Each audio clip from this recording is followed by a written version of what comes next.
quand ils boivent, vous n'avez même pas de l'eau.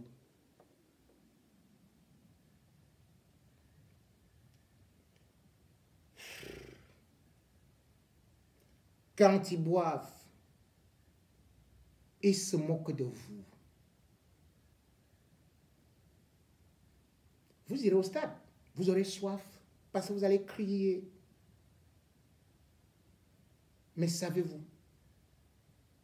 que derrière là, ne serait-ce que parce que le mois de décembre arrive, et ils ont déjà prêté que leurs caves seront bondées de boissons, de champagne. Oui! Vous allez crier comme pendant l'élection, où on vous donne souvent la sardine, du pain, un morceau de tissu. Vous allez croire que vous êtes des patriotes, mais vous prennent comme des vrais cons. Le poisson ne voit pas l'hameçon, il ne voit que la part, dit un proverbe africain. Vous qui êtes des petits poissons, ces requins sont en train de se faire des provisions parce qu'ils savent que quand sonnera l'Armageddon, c'est vous qui allez périr. Et ils sont au paradis. Vous vous rendez compte qu'à l'instant où je vous parle, la présidence de la République, par le truchement de l'intendant adjoint, qui est le neveu de Chantal Biya, oui, je vous parlais de lui, Cléopas Mongolo, le fils de la sœur de la maman de Chantal. Il est en train d'attendre un virement d'1 milliard. 1 milliard de francs CFA de la part de lui, Paul Motazé. Ce virement sera fait au plus tard, le 5 décembre, pour la boisson. C'est déjà dans les tuyaux. J'ai vu cela. Et dès qu'ils font le virement, je vous montrerai les documents. 1 milliard pour commander les boissons pour les fêtes de fin d'année à la présidence de la République. Voilà notre argent. Voilà l'argent du contribuable camerounais qui est bousillé. 1 milliard. Le directeur général du budget a déjà mis le OK à la demande, bien évidemment, de celui qui détient la caisse d'argent, qui fait des milliardaires. Oui, lui, Paul Motazé. Il est bien installé là. Et puis il donne le OK à la santé. Je vous ai parlé de la nomination de Cléopas Mongolo, qui est au-dessus du directeur du cabinet civil. Vous vous rendez compte qu'à peine avait-il été nommé en septembre 2019, disais-je, on avait déjà un premier scandale. Ce scandale-là, c'était le 18 décembre 2019. Lorsque une note est tombée entre mes mains, où justement le directeur du budget du ministère des Finances donnait un accord et une instruction au payeur général de l'ambassade du Cameroun à Paris de débloquer une somme d'1 milliard 409 695 000 francs CFA pour le champagne, pour les boissons alcoolisées, à 3 sociétés françaises pour les fêtes de fin d'année à Étoudi. Donc, près d'1 milliard 500 dans un pays où les gens n'ont pas de l'eau à boire, et on vous dit que c'est à la présidence qu'on va boire comme ça. Rien que pour les fêtes de fin d'année. Parmi ces sociétés-là, il y avait Cognac qui était content de sortir des bouteilles à leur effigie. Et ces boissons-là, on les retrouve parfois dans les maisons des ministres ou même dans le marché noir où ils revendent ça.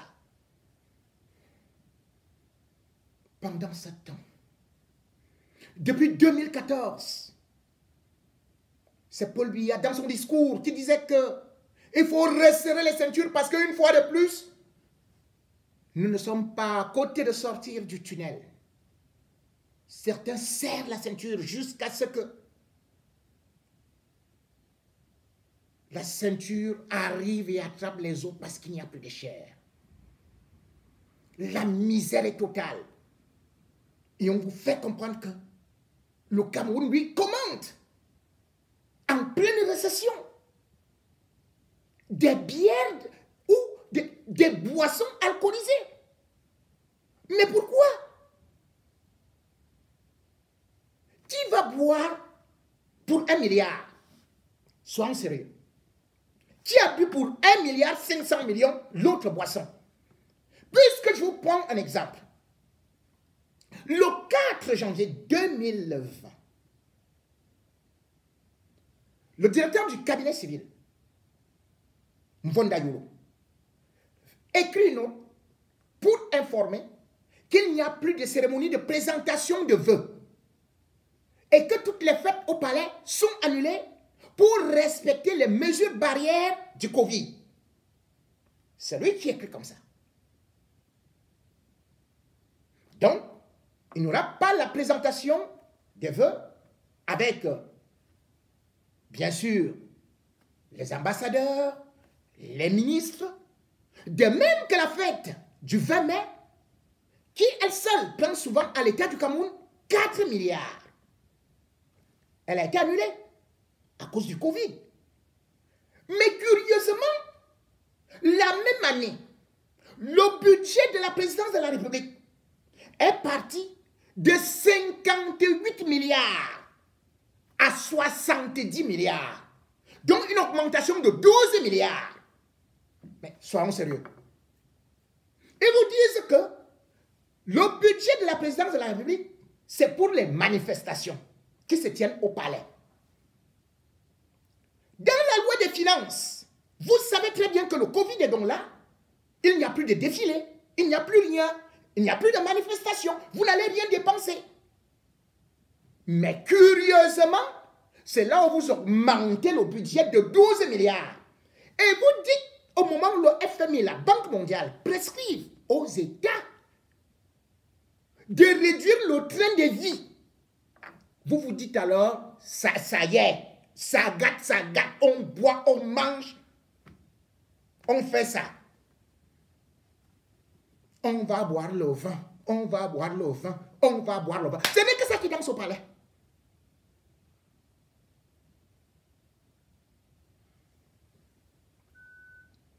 Notre pays, lorsque vous voyez ça, vous vous rendez compte?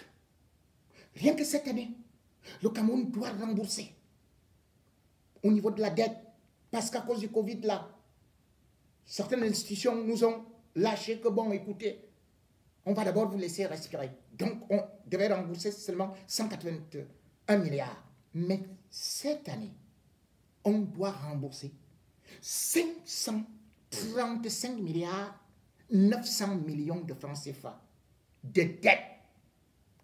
Et ce sont ces gars-là qui, chaque jour, parce qu'ils ont déjà la signature du papier d'Ongomaka, qui ne font qu'endetter l'État du Cameroun. Endetter, boire, voler, accumuler des fortunes, parce que c'est la totale impunité. Il y a des priorités dans chaque pays. Comment voulez-vous que le Cameroun n'a pas un côté social? Imaginez, prenez le ministère des Affaires sociales, prenez le ministère de ceci et cela et tout. Mais vous allez voir que c'est des budgets qui n'atteignent même pas 54 milliards. Mais pour boire, manger à la présidence de la République, on prend un budget de 70 milliards. Sans oublier que la même présidence de la République a déjà une ligne de budget qui est ouverte au niveau de la SNH, la Société des hydrocarbures. Sans oublier que la même présidence de la République a encore la grande ligne qu'on appelle la ligne 94 au ministère de l'économie. C'est avec cette ligne qu'ils ont d'ailleurs financé le grand milliardaire d'État, Mugubelinga. C'est là où ils puisent, où ils envoient tel ministre, ils font des missions secrètes, ils font ceci, ils bombardent tout à la présidence de la République avec la ligne 94. Ce n'est pas le vol, ça. Comment peuvent-ils expliquer ça au peuple camerounais qui souffre? Il n'y a pas eu d'augmentation de salaire depuis des années. Mais ils sont là pour vous martyriser. Pour dire que le pays va se relever. Il y aura l'émergence en 2035. L'émergence dans l'alcool? Dans l'achat des alcools? Le seul endroit où le Cameroun est émergent, c'est dans les importations d'alcool. Vous vous rendez compte du nouveau classement des importations seulement en Champagne. En Champagne. Je ne prends pas le whisky, je ne prends pas les vins rouges, les vins blancs, je ne prends pas les bières, non. Vous savez combien le Cameroun a importé en 2020? 127 837 bouteilles de champagne pour un montant de 3 milliards de francs CFA, sans oublier la douane. Voilà notre pays. Le Cameroun est aujourd'hui dans le top 4 des meilleurs importateurs de champagne. Nous venons juste après l'Afrique du Sud, qui quand même est un grand pays, une grande puissance, la deuxième puissance économique africaine. Et puis nous venons derrière le Nigeria, qui vous-même vous connaissez, est la première puissance économique actuellement en Afrique. Et d'ailleurs qui est peuplée, donc on peut justifier cela. Ou peut-être on peut se contenter qu'on est avec, dépassé un peu par la Côte d'Ivoire. Parce que les Ivoiriens aussi, bon, c'est bon, sauf que quand les salaires, vous voyez les salaires d'un Ivoirien, quand vous voyez le SMIC d'un Ivoirien, et vous voyez le SMIC d'un Camerounais, c'est une honte. Nous nous retrouvons donc avec ces braqueurs d'un clan. Parce que quand vous regardez Cléopas Mongolo, bien évidemment, c'est le camp Nanga qui est là, mais qui se sert quand même d'un petit clan Boulou, puisque on ordonne à Motazé que sort cela. Et dans tout ça, ces luttes de pouvoir ont fait aujourd'hui que vous voyez aussi l'apparition d'un certain Franck Biya.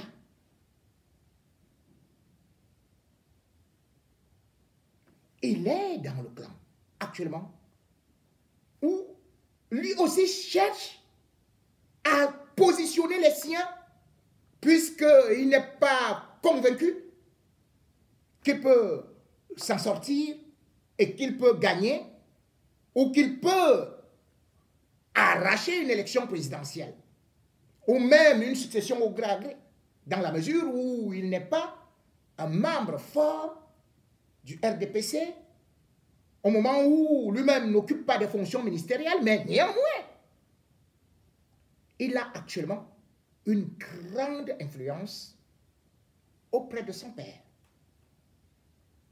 Cette semaine, justement, il est rentré lundi de Mbomaka.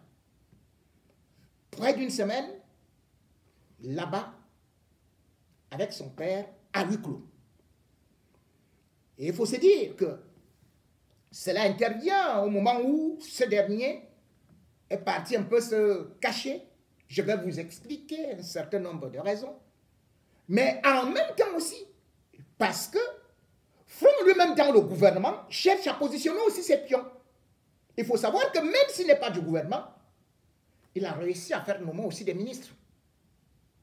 Quand vous voyez par exemple le ministre Ousmane May, le ministre de l'économie, c'est le grand ami de Front. Et c'est lui qui a influencé son père à le placer là. Lorsque vous regardez le ministre Talba, voilà, eh bien, au ministère des marchés publics, c'est l'ami de Front. C'est lui qui l'a propulsé auprès de son père.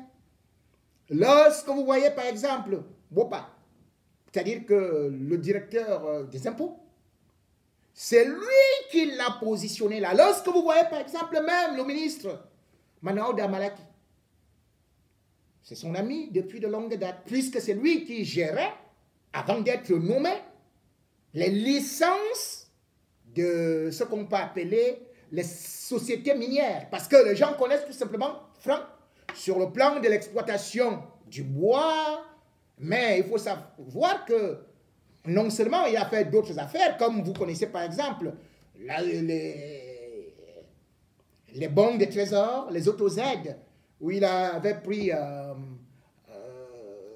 100 milliards, comme vous connaissez aussi à Frion, même si c'est un peu en stand-by, mais c'était ses amis.